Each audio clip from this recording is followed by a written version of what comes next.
সবার সাথে মরণের পরে আপনার দেখা হবে একবার, কিন্তু একজনের সাথে আর কোনো দিন আপনার সাক্ষাৎ হবে না, দেখাও হবে না, সেটা আপনার বোন।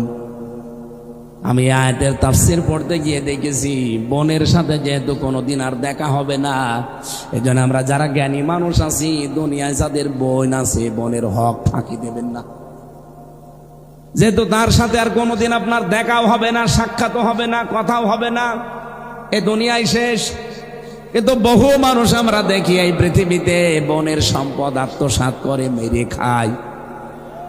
কেউ কারো না, পৃথিবীতে যত মানুষ আপনার আত্মীয় স্বজন যত রকমের আছে, পৃথিবীর জমিন শেষ করার পরে সবার সাথে একদিন দেখা হবে, কিন্তু কেউ আপনার পরিচয় দেবে না।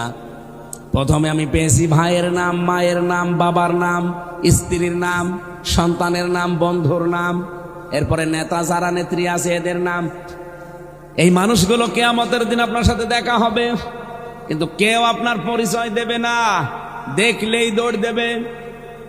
কিন্তু একজনের সাথে আর কোনো দিন এই দুনিয়ার জমিন শেষ করার পরে আর দেখা হবে না, তিনি হচ্ছেন আপনার বোন। কি বললাম, কথা বুঝতেছেন?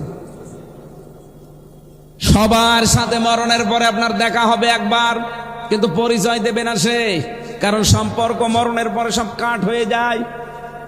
ফাইদা নফিখা ফিস-সূর ফালা আনসাবা বাইনাহুম, এই যে নসব আনসাব দিয়েছেন, কোন রকমের সম্পর্ক আল্লাহ রাখবে না। সে আত্মীয়তার সম্পর্ক হোক, দলীয় সম্পর্ক হোক, বংশগত সম্পর্ক হোক, কোন সম্পর্ক থাকবে না, সব আল্লাহ বলেন কাট হয়ে যাবে। ইয়াউমাইযি ওয়ালা ইয়াতাসালুন, এমনকি কেউ আপনার সম্পর্কে জিজ্ঞাসাও করবে না যে হামজা কেমন আছো। কিন্তু একজনের সাথে আর কোনো দিন আপনার সাক্ষাৎ হবে না।